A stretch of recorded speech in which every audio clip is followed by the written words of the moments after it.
আমার ভাবি ছিল একজন সুন্দরী যুবতী।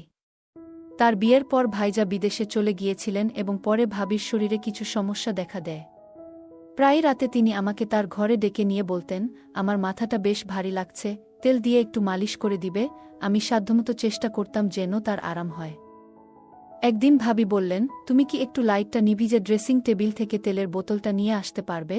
আমি তেলের বোতলটা নিয়ে ফিরে এলাম, তারপর ধীরে ধীরে তার মাথায় তেল লাগাতে শুরু করলাম। তিনি শান্তভাবে শ্বাস নিলেন আর আমাকে উৎসাহ দিয়ে বললেন, ঠিক এভাবেই করো, এতে আমার বেশ আরাম লাগবে এবং তাড়াতাড়ি ভালো হবে। আজকের এই গল্পটি অনেক স্পেশাল হতে চলেছে। তাই দয়া করে গল্পগুলো ভালো লাগলে ভিডিওটি লাইক, শেয়ার এবং চ্যানেলটি সাবস্ক্রাইব করো প্লিজ। আমি অবাক হয়ে শুনলাম এবং আমার ভাবি বললেন, তোমার ভাই বিয়ের কিছুদিন পরই চলে গেছে আর আমি এখন আমার দায়িত্ব নিজেই পালন করছি। আমি এখনও তরুণ, তাই মাঝে মাঝে সাহায্যের প্রয়োজন হয়। যদি তোমার কিছু খারাপ না লাগে আমাকে সহায়তা করো। আমি উত্তরে বললাম যে তখন আমার বয়স ছিল 22 বছর।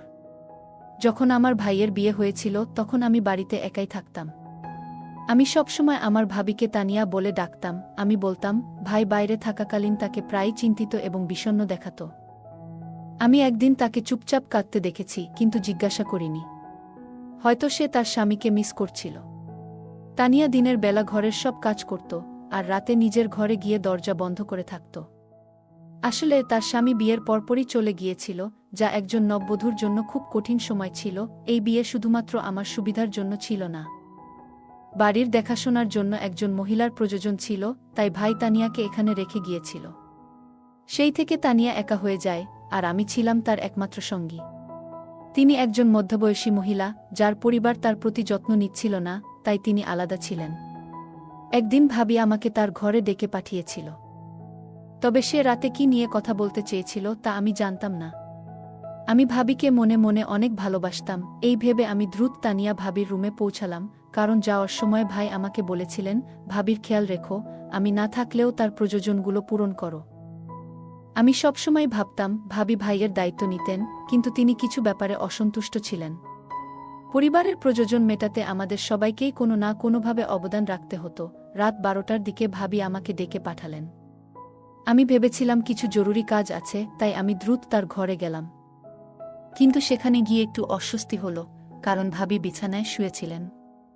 দরজায় দাঁড়িয়ে আমি জিজ্ঞাসা করলাম, ভাবি, কোনো কাজে সাহায্য লাগবে? কোনো দিন তাকে স্কার্ফ ছাড়া দেখিনি, তাই একটু অবাক হয়েছিলাম। ভাবি আসলেই অনেক সুন্দর ছিলেন। তখনই ভাবি বললেন, কুনাল, ভয় পাস না। এই বাড়িতে তুই আমার একমাত্র সঙ্গী, তাই তোকে ডেকেছি। আমি রুমে ঢুকে কিছুটা লজ্জিত হয়ে পড়লাম, কারণ আমি বরাবরই একটু লাজুক প্রকৃতির। ভাবি আমাকে সান্ত্বনা দিয়ে বললেন, এই দুঃসময়ে তুই আছিস আমার পাশে, তাই তো তোকে ডেকেছি। আমি ঠিক বুঝে উঠতে পারছিলাম না যে তিনি আসলে কি বলতে চাইছিলেন। তিনি আমার দিকে তাকিয়ে বললেন, আমার মাথায় খুব ব্যথা হচ্ছে, তোর ভাই বলতো তুই খুব ভালো করে মাথায় মালিশ করতে পারিস। আমি হেসে ফেললাম, কারণ এটা সত্যি যে ভাই এখানে থাকাকালীন প্রায়ই আমাকে তার মাথায় তেল দিয়ে মালিশ করতে বলতেন। কিন্তু ভাবলাম, আমি কিভাবে ভাবিকে মাথায় তেল মালিশ করতে পারি? আমি কিছুটা দ্বিধায় ছিলাম এবং খুব অস্বস্তি বোধ করছিলাম। একজন পুরুষের পক্ষে একজন মহিলাকে এভাবে সাহায্য করা স্বাভাবিক না, এবং অন্য কেউ হলে আমি পরিষ্কারভাবে অস্বীকার করতাম। কিন্তু তখন ভাবি আমার দিকে তাকিয়ে তেলের বোতল দেখিয়ে বললেন, এটা ভালো তেল, অন্তত আমার মাথায় একটু তেল মাখিয়ে দে। তার চোখে জল টলমল করছিল। মনে হচ্ছিল তার অনেক কষ্ট হচ্ছিল। আমি তেলের বোতলটা তুলে নিয়ে তার পাশে বসলাম, ধীরে ধীরে তার মাথায় তেল ঢেলে মাখাতে শুরু করলাম, যদিও আমার ভেতরটা কিছুটা অস্থির ছিল। আমার হাত সামান্য কাঁপছিল আর আমি আমার চোখ নিচু করে রেখেছিলাম। তখন ঘরের পরিবেশে এক ধরনের নীরব প্রশান্তি নেমে এলো, যেটা আগে অনুভব করিনি। ভাবি আমার দিকে তাকাল না, আর আমিও লজ্জায় তার দিকে তাকাতে পারছিলাম না। তবে আমি জানতাম, ভাবির কথা না শুনলে আমার ভাইয়ের কাছে অপদস্থ হতে পারতাম। তানিয়া ভাবির কথা আজ কোনোভাবেই প্রত্যাখ্যান করেনি। আমি তাকে জিজ্ঞেস করলাম এবং তিনি কোনো প্রশ্ন না করেই অনুমতি দিলেন। আমি তার মাথায় তেল দিয়ে মালিশ করছিলাম। কিছুক্ষণ পরে ভাবি সম্ভবত ঘুমিয়ে পড়েছিল। আমি চুপচাপ রুম থেকে বেরিয়ে এলাম। এই অনুভূতিটা আমার ভেতরে কিছু পরিবর্তন এনেছিল। ভাবি মুখটা আমার মনে অদ্ভুতভাবে প্রভাব ফেলেছিল। কিন্তু যখন মনে হলো তিনি আমার ভাইদের স্ত্রী, আমি দ্রুত নিজেকে সামলে নিলাম। সেদিন মনে করেছিলাম আর তানিয়া ভাবির ঘরে যাব না, পরের দিন সকালে ভাবি সম্পূর্ণ শালীনভাবে পোশাক পরে আমার জন্য নাস্তা তৈরি করছিলেন। নাস্তা দিতে গিয়ে তিনি বললেন, কুনাল, তুমি আমার অনেক উপকার করেছ, আমি কৃতজ্ঞ, আমার মাথা ব্যথা কমে গেছে। তার কথা শুনে আমি লজ্জিত হলাম এবং বললাম, তুমি সারাদিন এত কাজ করো, তোমাকে একটু সাহায্য করতে পেরেই ভালো লাগছে। তিনি হেসে বললেন, যেদিন তোমার ভাই ফিরবে সেই দিন আমার ক্লান্তি দূর হবে। আমি আর কিছু বললাম না। এরপর আমি কলেজে যাওয়ার জন্য প্রস্তুতি নিলাম এবং বাসা থেকে বেরিয়ে গেলাম। আমি বাড়ি থেকে বেরিয়ে গেলেও সারাক্ষণ মনে মনে ভাবছিলাম, আজকের ঘটনা কোনোভাবে আমার বোনকে জানানো উচিত কিনা। বিকেলে বাড়ি ফিরে দেখি আমার বোন আর ভাবি গল্পে বেশ ব্যস্ত ছিলেন এবং আমার দিকে তেমন মনোযোগ দেননি। বিশ্রামের পর আমি রুম থেকে বের হয়ে দেখি ভাবি কাপড় ধুচ্ছেন। তিনি খুব কষ্ট করে কাপড়ের বালতি নিয়ে বারান্দার দিকে যাচ্ছিলেন। এ দেখে আমি বিব্রত বোধ করলাম, কারণ কাপড়গুলো সব আমার ছিল। মনে হলো আমার জন্যই তাকে এত কষ্ট করতে হচ্ছে। আমি এগিয়ে গিয়ে তার হাত থেকে বালতি নিয়ে ছাদে নিয়ে গেলাম। আমরা একসঙ্গে কাপড়গুলো শুকাতে দিলাম, কিন্তু দেখলাম ভাবি যেন বেশ কষ্ট পাচ্ছেন, হাঁটতে সমস্যা হচ্ছিল। আমি হেসে বললাম, তুমি যদি বিশ্রাম নাও তাহলে ভালো হবে। তিনি হেসে উত্তর দিলেন, চিন্তা করিস না, আমি তাড়াতাড়ি ঠিক হয়ে যাব। তারপর তিনি তার রুমে চলে গেলেন। কয়েকদিন ধরে তানিয়া ভাবির আচরণও আমার বোধগম্য হচ্ছিল না, যেন তিনি কিছু লুকানোর চেষ্টা করছিলেন। বিকেলের শেষে আমি চা খেতে যাওয়ার পথে হঠাৎ ভাবির রুম থেকে কান্নার আওয়াজ শুনলাম। মনে হলো তিনি কাউকে দোষারোপ করছেন। দরজার কাছে থেমে গেলাম এবং বুঝতে পারলাম তিনি কারো উপর বিরক্ত ছিলেন। কিন্তু সেই কথাগুলো শুনে আমি আরও বিভ্রান্ত হয়ে গেলাম। মনে হলো তিনি অন্য কিছু নিয়ে চিন্তিত ছিলেন, যা আমাকে ভুল পথে পরিচালিত করছিল। আমি বুঝতে পারছিলাম না কার সাথে এ ব্যাপারটা শেয়ার করব। শেষমেশ আমার ভাইকে ফোন দিলাম। কথায় কথায় জিজ্ঞেস করলাম সব ঠিক আছে কিনা। ভাই একটু চুপ করেই ছিল, এরপর ফোনটা কেটে দিল। এরপরও আমার মাথা কাজ করছিল না, কি করব বুঝতে পারছিলাম না। রাতের দিকে ভাবি আমাকে আবার ফোন করল, বলল তার রুমে যেতে। আমি পৌঁছালাম, দেখি সে শুয়ে আছে।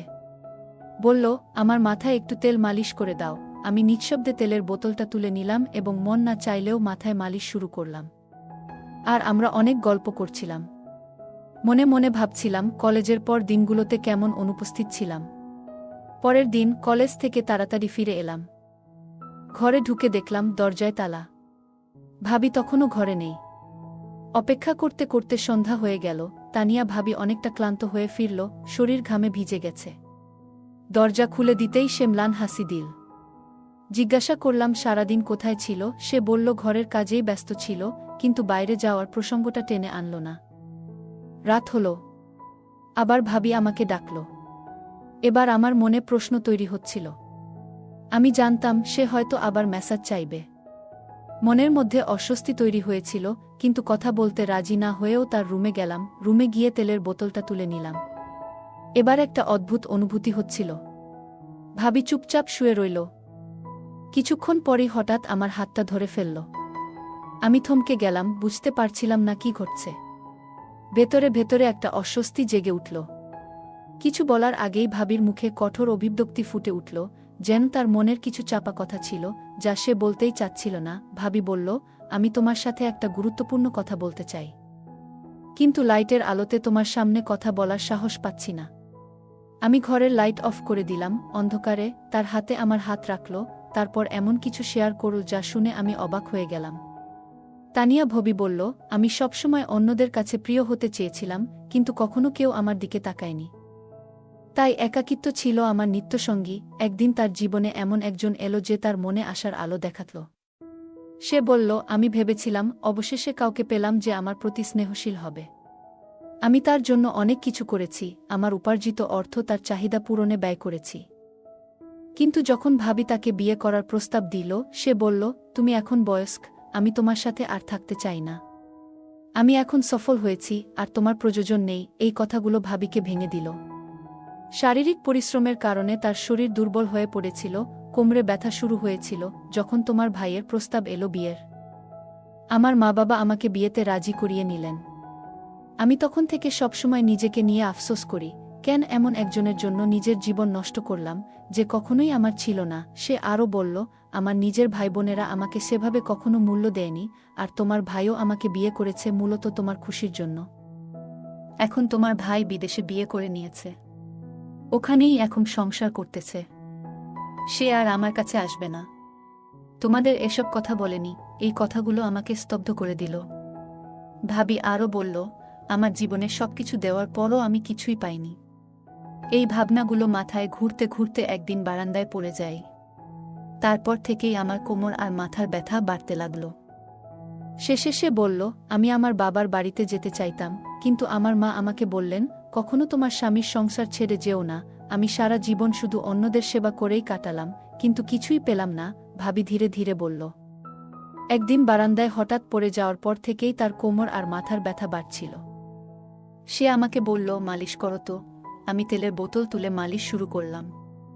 তখন সে দীর্ঘশ্বাস ফেলে বলল, আর কতদিন এভাবে বাঁচব জানি না, কিন্তু মা বলেছিলেন স্বামীর ঘর ছেড়ে যেও না। মনে হয় এখানেও কিছু বাকি নেই আমার জন্য। ভাবির কথায় আমার মনটা ভারী হয়ে গেল। সে যেন বুঝে নিয়েছে তার জীবনে আর কিছু নেই।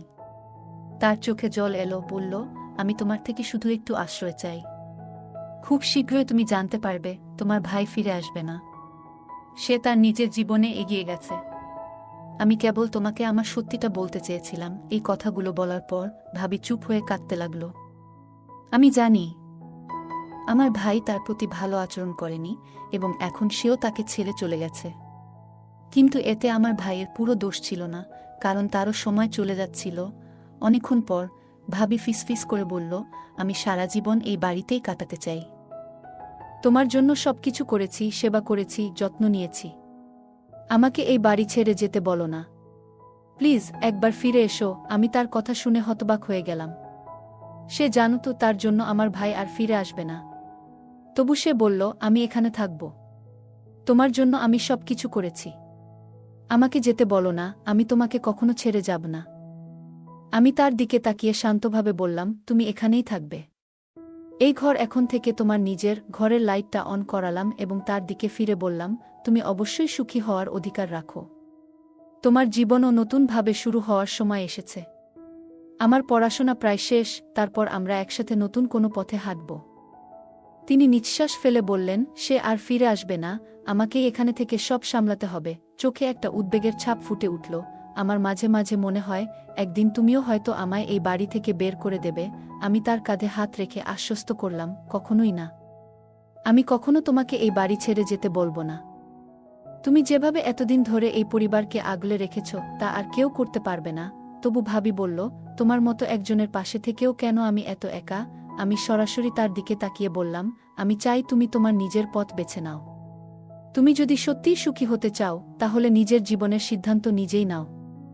আমি আলো জ্বালালাম, ঘরে আলো ছড়িয়ে পড়ল।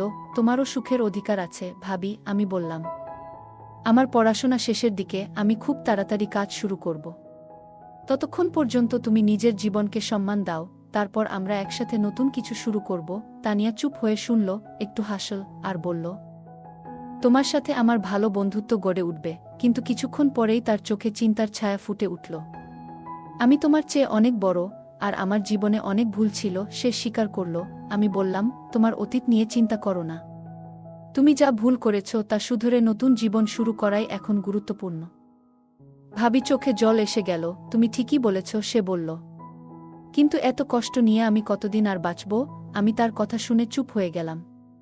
কিছুক্ষণ পর আমরা একসাথে বসে পুরো ব্যাপারটা নিয়ে আলোচনা করলাম। ভাবি তার কষ্টের কথা বলতে বলতে ফুপিয়ে কাঁদছিল। ঠিক তখনই আমি বাবাকে পুরো বিশ্বাসটা জানালাম, আর আমরা সবাই একসাথে বসে সমাধান খুঁজতে লাগলাম।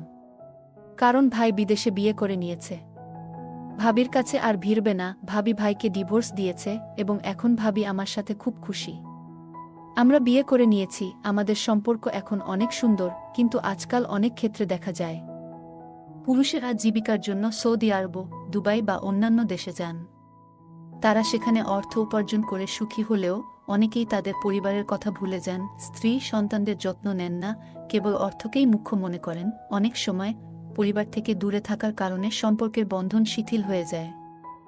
কিছু মানুষ তো এমনও করে যে বিদেশে গিয়ে নতুন কাউকে বিয়ে করে আর তাদের প্রথম স্ত্রী ও সন্তানদের সম্পূর্ণভাবে ভুলে যায়। আমি বললাম, যদি তুমি তোমার স্ত্রীর সাথে বিদেশে থাকতে না পারো তাহলে ফিরে এসে নিজের দেশে কিছু ব্যবসা শুরু করো। তোমার স্ত্রী ও সন্তানের যত্ন নাও। তাদের পাশে থেকো। তাদের ছোট ছোট চাহিদাগুলো পূরণ করো। না হলে হয়তো তুমি বিদেশে অর্থ উপার্জন করে সুখী হবে, কিন্তু তোমার সন্তানরা এখানে একাকী থেকে বঞ্চিত হবে, তাদের জীবন দুঃখময় হয়ে উঠবে। এরকম পরিস্থিতি আমাদের সমাজে বিরল নয়। গল্পটা কেমন লাগলো জানাতে ভুলবে না। আরও মজার মজার রোমান্টিক গল্প শুনতে চাইলে ভিডিওটি লাইক, শেয়ার এবং চ্যানেলটি সাবস্ক্রাইব করতে এবং বেল আইকনটি ক্লিক করতে ভুলবে না। ধন্যবাদ।